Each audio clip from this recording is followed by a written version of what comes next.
tarde, amigos da Baixada Santista.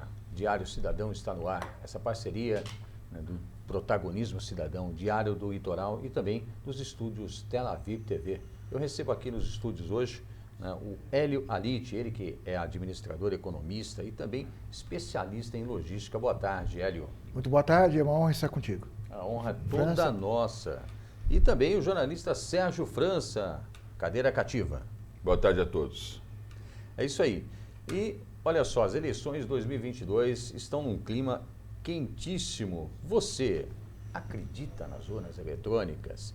Um debate que se tornou comum em tempos recentes foi sobre a confiabilidade da urna eletrônica. Usada no Brasil desde 89, o programador Bendev Júnior desenvolveu uma lista com 6 pontos que atestam a segurança e confiabilidade destes equipamentos. O teste de segurança público, que é o TPS, o sistema de controle de versão, a criptografia, o log, o sistema de log e o AES256 bits.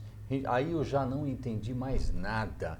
Hélio Alite, a questão não está na técnica e pouco me preocupa este quinto ponto, porque a questão da confiabilidade não está exatamente no equipamento, mas sim no operador do equipamento.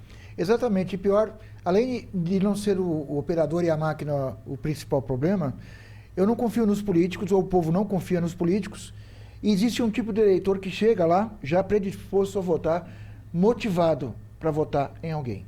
Então, se há um descrédito, definitivamente, na escala de 1 a 10, fica 1 para as urnas, fica 9 para políticos e para maus eleitores. Aquele mau eleitor que vota em protesto, ele está proporcionando um grave dano à democracia. A gente tem que se preocupar com as pessoas e não com as máquinas. Exatamente. O Barroso estava presidente do TSE, do Tribunal Superior Eleitoral, antes do atual, que é o Fachin, e o próximo seria o Alexandre de Moraes. Os três têm se colocado como uma oposição ao atual governo. É justamente esta postura política do TSE que tem incomodado a população, na medida em que me parece que aquele que deveria mostrar a isenção no processo eleitoral parece estar fazendo campanha para um determinado candidato. Você resumiu brilhantemente, exatamente isso que está acontecendo, no momento errado, no momento em que nós atravessamos uma pandemia que causou danos no mundo todo, o planeta todo foi balançado, e não bastassem os problemas econômicos, os problemas com o término da pandemia, nós temos uma situação de conflito institucional absolutamente desnecessária. Estão gastando muita energia, perdendo muito tempo, com uma briga absolutamente prejudicial ao país. Quem é patriota não pode apoiar isso. E a gente conhece a estrutura política, tanto do Legislativo, Executivo e Judiciário, e sabemos muito bem que o Supremo, há muito tempo, está devendo para o povo decisões que sacrificaram os interesses populares. E, em muitos momentos, a Corte Máxima dessa nação foi contrária à própria Constituição. Perfeito, perfeito. Sérgio, o que chama a atenção aqui é justamente o debate que está sendo trazido, em pauta. Não é a confiabilidade do sistema, mas sim a confiança naqueles que operam esse sistema. Esta insegurança jurídica não se dá apenas no processo eleitoral. Me parece que o Supremo Tribunal Federal tem se esmerado em trazer, parece ser proposital, esta insegurança jurídica causada pelo próprio Supremo. É interessante, eu lembro que a matéria fala que desde 89, é isso que a urna é utilizada. Então, acho que um pouco depois dessa época eu tive contato com esse tipo de debate. Eu fazia parte, por incrível que pareça, eu fui filiado ao PSB. Fui filiado ao PSB. Eu não sei se eu dou os parabéns, eu sinto muito. Então, mas eu já fui. Faz parte. Mas deixei alguns amigos lá, né? A gente tem amigo em todo tipo de lugar. E eu, lá no PSB, eu fiz parte de alguns debates que estavam falando justamente do sistema de votação eletrônica no Brasil, e eu confesso que na época eu não dei muita bola para isso, não. E ainda hoje, quando querem explicar a metodologia, a técnica do sistema, eu acho uma conversa meio de maluco, porque quem é que vai contestar isso? Só quem é do ramo, só quem conhece. Então é muito mais um jogo de cena, de palavras, do que uma informação objetiva. Então quem entende vai contestar o sistema, vai submeter isso ao crivo de outros especialistas e assim por diante. A questão, acho que é outra, né? Acho que o pano de fundo da questão é por que é que o próprio PSDB contestou essa validade, essa lisura do processo, levou isso aos tribunais, levou isso judicializou o processo, né? E agora o PSDB muda completamente o discurso, os próprios parlamentares do partido mudaram o discurso, você percebe que ali a questão não é técnica, não é uma discussão objetiva, ela não está pautada em termos de argumentos técnicos. Mera retórica. Né? Mas é um jogo de palavras. Então, e de conveniências. E isso está cansando a população, Paulo. A população está ficando cada vez mais cansada de você perceber que ela é feita de trouxa o tempo todo. Mas durante um certo período isso ainda era mascarado, fazia-se isso de uma forma mais sutil. Hoje está escancarado o negócio. Então os argumentos são muito frágeis. Uma matéria como essa, por exemplo, vem lá um especialista ali, pontua algumas coisas, mas em nenhum momento é colocada a questão, quando fala-se da contagem pública dos votos, que é um princípio da administração pública, que nós falamos dos 7 princípios, um deles é a publicidade, é você ter a possibilidade de fazer a contagem pública. O escrutínio público. Exatamente. E previsto, isso, inclusive, na Constituição. Não permite. E não conseguiram derrubar a tese de que aquela impressão que ficaria reservada num recipiente separado, onde o eleitor não teria acesso, não conseguiram desconstruir essa proposta com base em argumentos técnicos. Então, qual é o argumento para se contestar isso? Não querem colocar em xeque a lisura, não é essa a questão.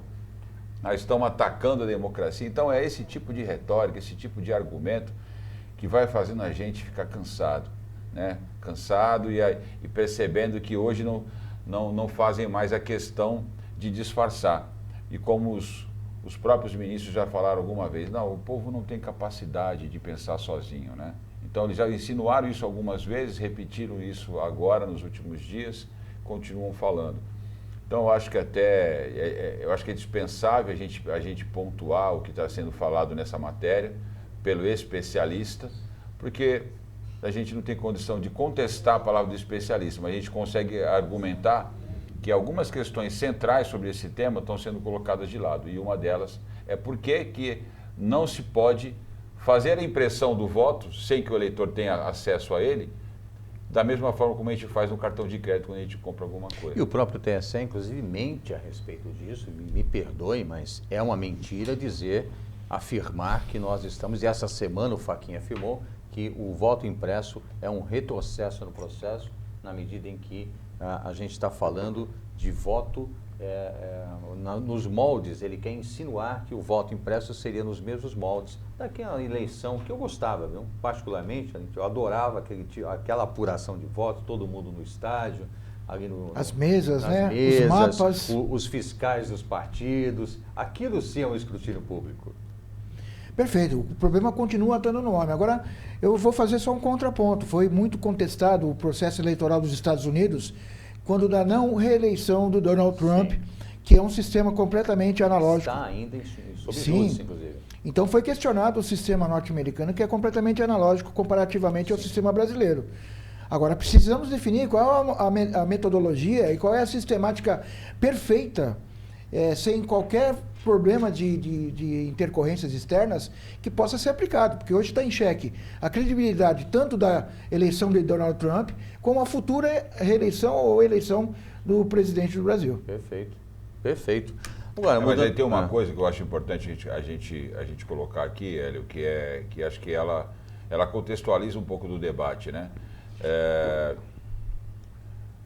Há ou não interferência de inteligências estrangeiras dentro das eleições, dentro dos países do Ocidente?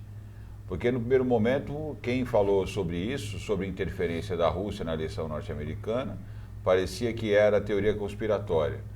Recentemente, o próprio ministro do Supremo foi falar que o presidente estava na Rússia tratando né, de grupos de espionagem que poderiam estar interferindo na eleição brasileira. É ou não é teoria da conspiração? Isso tudo paira, isso gera desconfiança. Essa teoria é nossa ou deles? Mas ninguém sabe, porque depende de quem fala.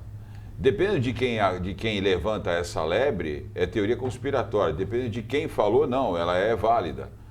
O fato é que isso coloca em xeque a estabilidade no mundo hoje. E quando a gente não pensava em estar discutindo guerra há 6 meses atrás, e agora estamos discutindo uma guerra. E isso está mexendo, está criando estabilidade no mundo inteiro. Envolve a OTAN, envolve o Ocidente como um todo. Os principais países, as principais potências do mundo. E com a tecnologia, esses países descobriram que é muito mais barato interferir na soberania de outras nações através da política. Isso é um fato relevante, a gente precisa considerar isso nesse debate. O grande público muitas vezes não tem essa noção, muito embora isso está mudando.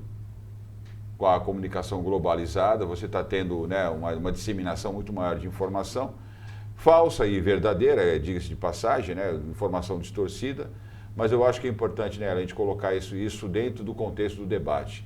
Hoje nós vivemos um momento de instabilidade global e a tecnologia ela ajuda e também colabora para criar essa estabilidade. Para fechar esse assunto, isso que o Sérgio está colocando, muito bem colocado, é justamente o cerne do debate. Nós temos um livro aí chamado 1984, de George Orwell, que aborda justamente esse tema, o controle da população. Na pandemia, nós vimos algo semelhante, inclusive com o uso da tecnologia. Não se consegue controlar, né, o telefone dentro dos presídios, mas estava-se buscando a população através dos aparelhos de celulares. Hélio, você teme pelo fim da democracia? Eu não temo pelo fim da democracia, mas é importante dizer que há muito tempo a nossa democracia e a democracia de muitos países está doente, e muito doente, severamente doente. Eu acredito numa outra forma de relação do Estado com as suas sociedades. Isso está mais ou menos acontecendo agora, e infelizmente a guerra entre a Ucrânia e a Rússia é uma mostra disso. De um lado você tem um líder defendendo os interesses nacionais e do outro se defendendo dos ataques. Basicamente isso, e chamando o povo para pegar armas e tudo mais. A relação dos governos ela vai mudar severamente, como vai mudar tudo depois da pandemia. Eu atuo numa universidade e nós nunca mais daremos aula como era antes da pandemia. Aquela sala de aula, olhar no olhar, aquele contato, a cantina cheia de gente, tudo isso mudou. E a política vai mudar severamente. Vamos aguardar que o tempo nos mostre o caminho e que a gente possa ter frutos positivos de toda essa situação. Olha, a Operação Baixas Temperaturas em Santos amplia vagas de abrigos, né? Intensifica abordagens de rua. Sérgio, o inverno chegou, né? O início da Operação Baixas Temperaturas, né? Amplia aí de 250 para 350 vagas nos abrigos municipais e antecipa a campanha do agasalho desse mês. As medidas levam em conta a previsão de queda significativa da temperatura na região, que veio sério, Sérgio, foi uma queda brusca, né? Era um ciclone no sul do país, depois perdeu força, tornou-se uma tempestade, mas a temperatura caiu bruscamente e a gente percebe já o recolhimento da população de rua.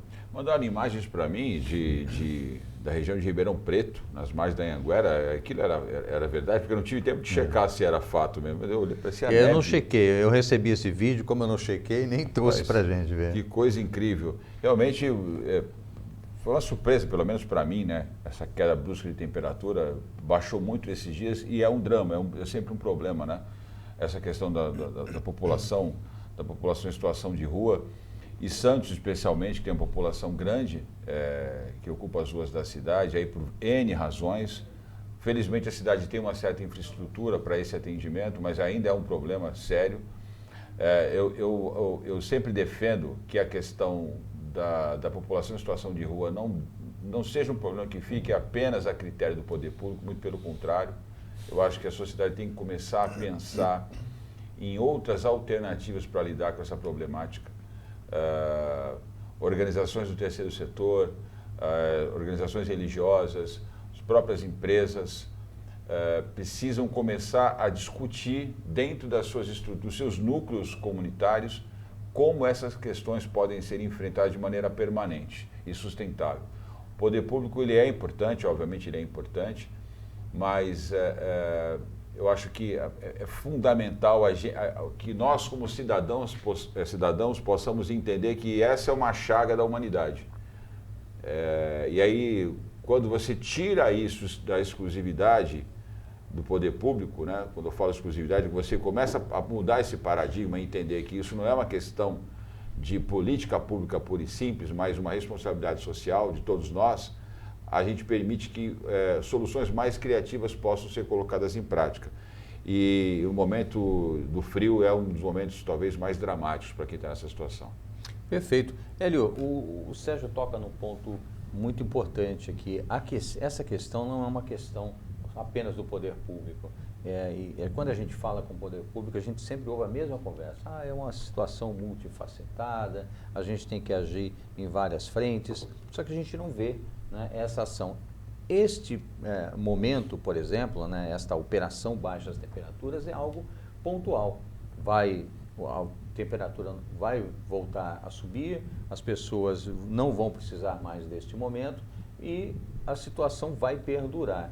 Em São Paulo, inclusive, por conta da Cracolândia, houve lá uma movimentação Cracovive, né, tentando manter a Cracolândia funcionando. Muito bem, você falou mais uma vez brilhantemente e colocou uma ordem aí na linha do tempo. Há décadas atrás, nós tínhamos um problema com os mendigos. Eles morriam nas madrugadas, mas nós não tínhamos as Cracolândias. Exatamente. Nas últimas décadas, nós temos o advento das Cracolândias, que é uma variante que surgiu e, de certa maneira, como um vírus, não é? E hoje é um problema seríssimo. Há 25 anos atrás, a cidade de Santos tinha 4 pontos de Cracolândia. Hoje nós temos mais de 20 pontos de Cracolândia espalhados por tudo quanto é lado. O mais famoso deles é o tal do túnel. Exatamente. Que sempre existiu e não tinha Cracolândia. No máximo, um camarada ia lá fumar um baseadozinho, né? Mas hoje virou um posto de Cracolândia, evidentemente abastecido pelo narcotráfico. Todas essas coisas acabam desaguando e são mais soluções que nós temos que implementar. Agora, é interessante a operação... como é o nome? Baixas temperaturas. Baixas temperaturas. Vamos voltar um pouquinho uns meses atrás. Poderíamos ter tido a operação inundação. Porque também todos os anos, há muitos anos, sabemos que o morro vai cair, que vai ser inundado, que o barraco vai cair, não é? E nós não temos uma operação, olha, está chegando a águas de março levando o verão. É hora da nós nos prepararmos com relação à limpeza dos bueiros, prepararmos com relação à seguridade das pessoas, a gente ter uma inteligência no sentido de entender que o índice pluviométrico vai bater lá em cima e vai acontecer alguma coisa, e a gente simplesmente deixa a chuva acontecer, depois que a chuva acontece, nós vamos entrar com a ambulância. Agora, eu gostei da operação, vamos sair.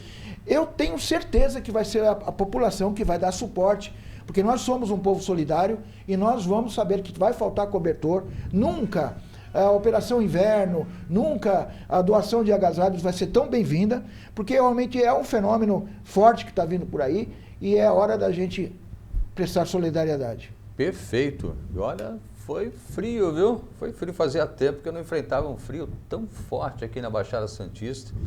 Faz parte da natureza. O França disse que viu neve lá em Ribeirão Preto. Eu juro por Deus que eu vi lá no Orquidário um urso polar. Não sei se...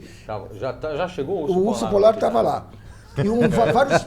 Eu não vi, mandaram foto para mim, falaram, eu estou aqui na Anhanguera, na margem da Anhanguera, estou perguntando se não era fake news, se não pintaram aquilo ali, não sei lá.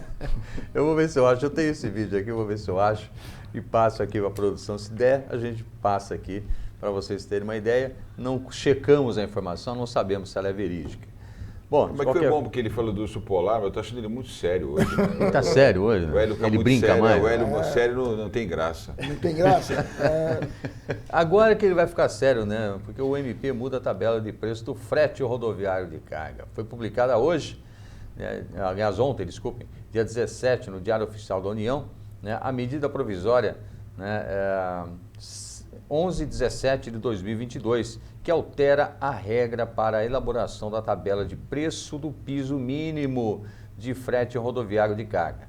A medida provisória reduz de 10% para 5% o percentual de variação no preço do diesel para a correção dos valores da tabela. A medida ocorre após o anúncio de mais uma alta de preço no óleo diesel na semana passada.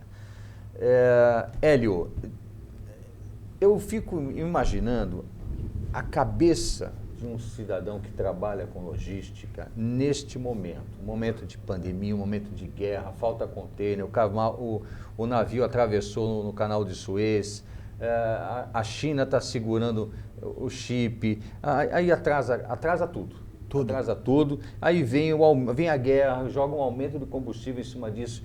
Como é que vocês estão conseguindo lidar com essa situação toda? E essa medida provisória, ela ajuda? São equações muito difíceis que nós temos pela frente, né? Então, em primeiro lugar, com relação ao aumento do frete, na verdade é o aumento do frete que acontece. E isso não é alento nenhum, porque afinal de contas nós estamos num processo em que o povo está vendo a necessidade, infelizmente, de racionar as coisas. Então, se o aumento do frete vai chegar na mesa, vai chegar na mesa. Vai chegar nas feiras, nos supermercados, vai chegar no comércio. E o que acontece? Uma retração de compra. Por incrível que pareça, nós temos juros altos, retração de compra, e vai refletir aonde?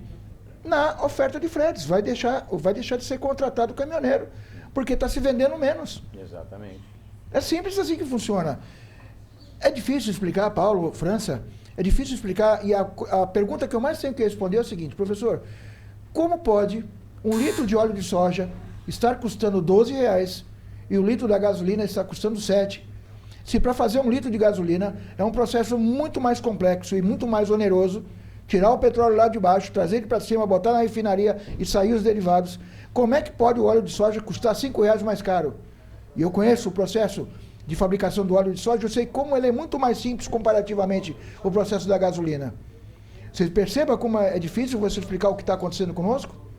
Os preços ancorados, os preços internacionais, quando a renda do nosso povo não é a renda do cidadão do Emirados Árabes. É muito séria a situação, não é uma situação recorrente, é um processo que já vinha acompanhando. O Brasil vem ficando refém do agronegócio há algum tempo. Na economia a gente dá o nome de doença holandesa. É quando um país se acostuma com a facilidade de vender seus produtos primários e semifaturados e vai deixando a indústria e o comércio de lado. Nós estamos com níveis hoje de produção industrial em relação ao PIB iguais a 1947. Cito Fundação Getúlio Vargas, estudo divulgado agora em março. A participação da indústria no produto interno bruto, no PIB, está em 10%. O mesmo índice de 1947, quando a gente startou no processo de industrialização. Então isso é muito sério. Não há que se culpar governo A ou B, é um processo que já vem acontecendo e o Brasil precisa acordar. A gente precisa parar de discutir o varejo e entender o que está acontecendo com essa nação. E planejar 2023.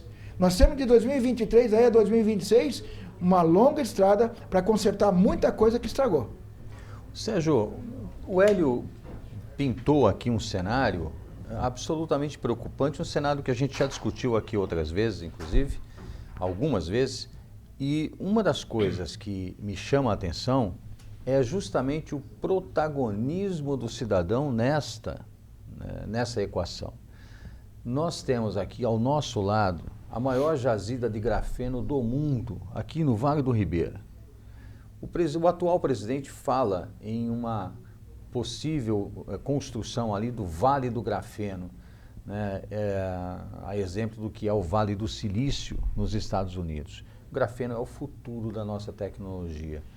Onde está o cidadão nessa equação? Esperando que o governo faça? Na verdade, a gente precisa caminhar para uma cultura de protagonismo, como você mesmo falou, mas protagonismo que, na verdade, compreende vocações.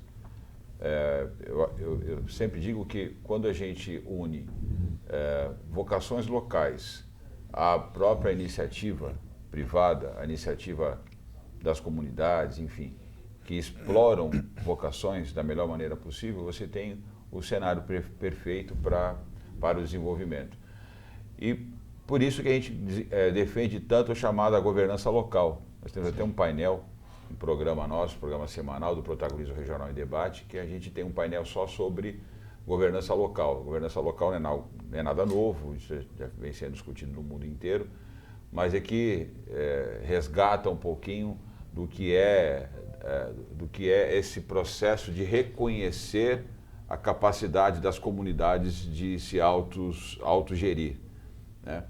Então, a gente passou por várias etapas aí nessa dinâmica da economia global e agora acho que estão redescobrindo, reinventando a roda, entendendo que você proteger e preservar a soberania das nações, dos estados, é importante para a sustentabilidade econômica global.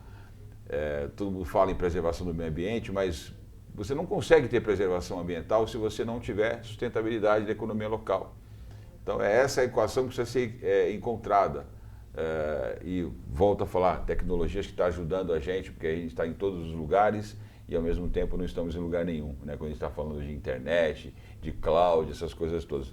Parece que não tem nada a ver com a matéria aqui da tabela do frete. Mas é que tudo isso são medidas paliativas. Você vai tabelar frete, o Hélio acabou de falar, isso vai refletir no preço da mesa, pode refletir com falta de produto, pode refletir com o problema na própria contratação do frete. Então você compromete a cadeia, você não pode, com medidas artificiais, querer resolver problemas que são crônicos ou orgânicos. Você precisa compreender toda a cadeia produtiva, né?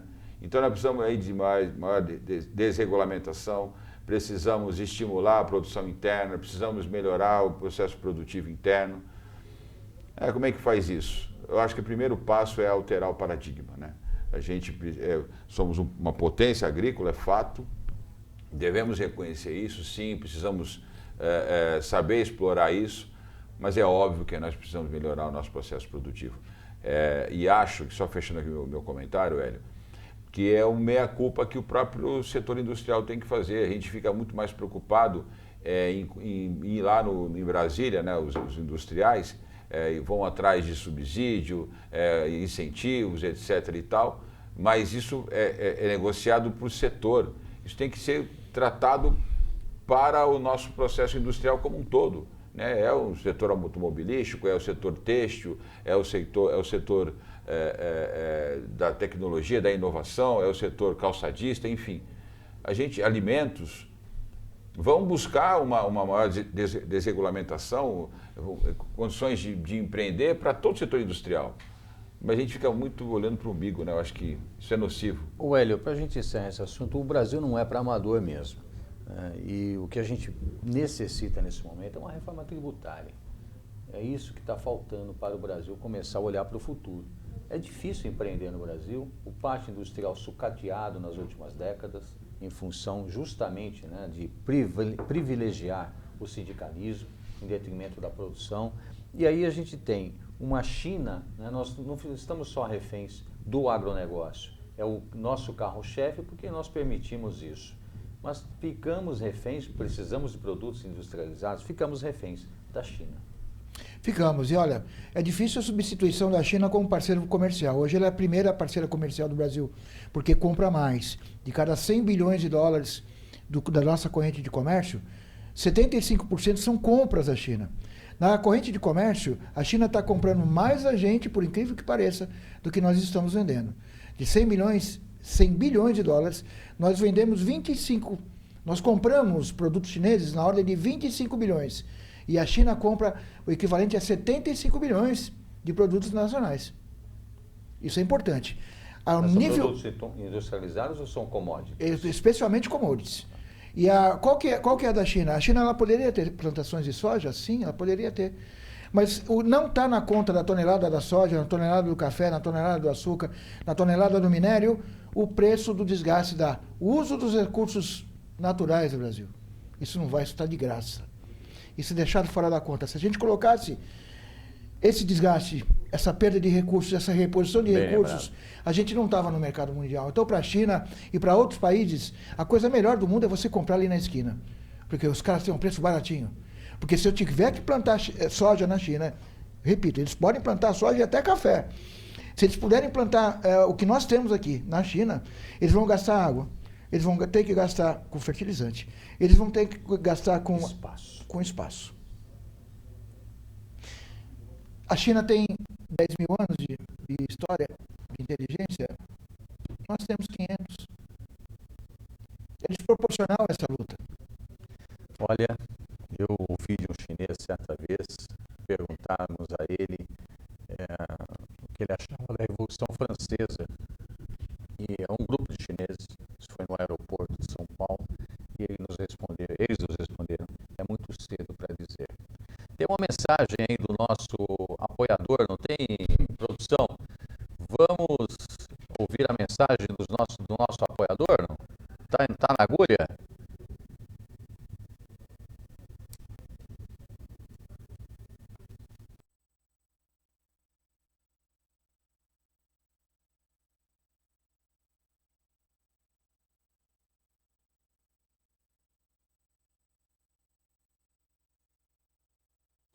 Nasce a Aura Finance, uma holding de investimentos e inovação com o objetivo de reabilitação urbana e econômica.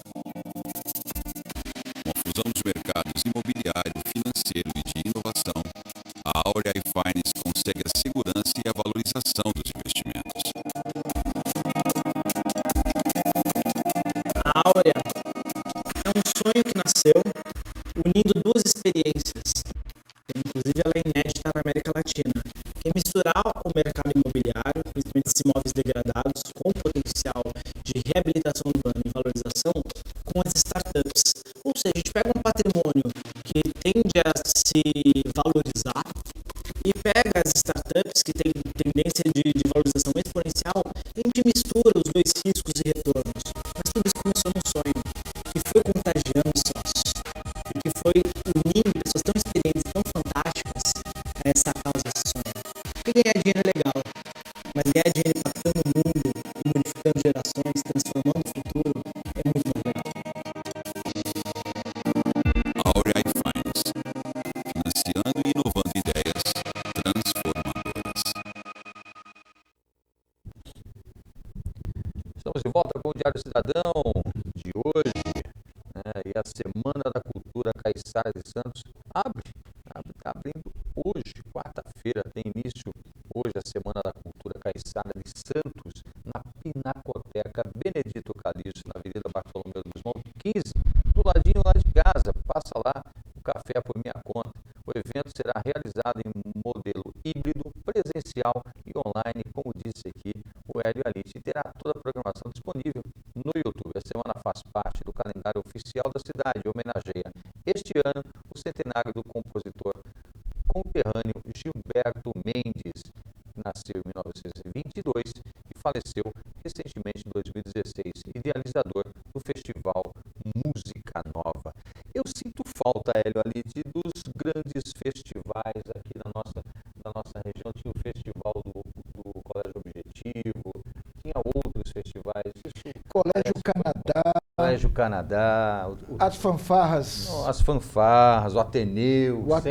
O Colégio Santista. Ficou o concurso que só ele ganhava? Sim, só ele ganhava. Mas era uma alegria, né? Uma alegria. Nós respirávamos. Hoje, que tal um festival na praia? O que nós vamos conseguir com um festival na praia, trazer um grande nome? Muita confusão, né? Hoje o ser humano parece que ele não sabe curtir um evento como esse, né? A gente podia ter uma festa grandiosa, como tínhamos.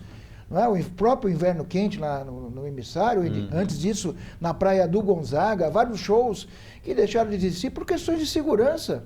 Olha só, regredimos, né? A própria Doroteia era uma brincadeira sadia, de repente ela se tornou um palco de confusão, Sim. de baderna, bebedeira, as drogas. Bandas, nós tivemos aquele evento no Gonzaga com tiros, não é? Exato. E lamentavelmente é só a gente virar essa página e saber que isso não pode acontecer. E a gente tomar vergonha na cara e fazer o que a gente era feliz antes. Nós sempre fomos felizes. Não sabíamos. E não sabíamos. Agora, Sérgio, é importante esse resgate da cultura. É importante a gente trazer para Santos, que tem uma cultura tão rica, uma história tão rica. Aliás, a história, a cultura do país passa por Santos. É importante resgatar essa vocação que Santos tem para o turismo, né? O turismo cultural, o turismo histórico. Eu vou falar para você, eu acho que nunca foi tão importante para a sociedade, talvez do século XXI, agora, no final do século XX, a questão cultural, para nós resgatarmos valores e tentarmos repactuar uma nova dinâmica no nosso relacionamento, né? Com essa modernidade toda, acho que a cultura é fundamental. A gente tem falado muito sobre isso, quanto a cultura resgata valores de uma sociedade e consegue nos ajudar, nos auxiliar a construir um futuro melhor. Temos desafios muito grandes pela frente e acho que é importante que a gente possa prestigiar, né, esse tipo de evento, apoiar, para que todo o nosso acervo cultural volte a ser uma referência, né, de cidadania. Muito importante. Perfeito. E olha, se a gente chega ao final de mais este Diário Cidadão, a gente está acertando a fórmula. Já essa fórmula vai estar redondinha para você participar aqui do nosso programa também, até porque no Diário Cidadão você é o protagonista. Quero agradecer aqui a presença do Hélio Alite, administrador, economista, né, e especialista em logística. Também aqui do Sérgio França, jornalista, né, meu parceiro aqui de bancada do Diário Cidadão, aliás, idealizador do protagonismo cidadão. A gente volta amanhã, até lá, sempre com ele. Deus no comando.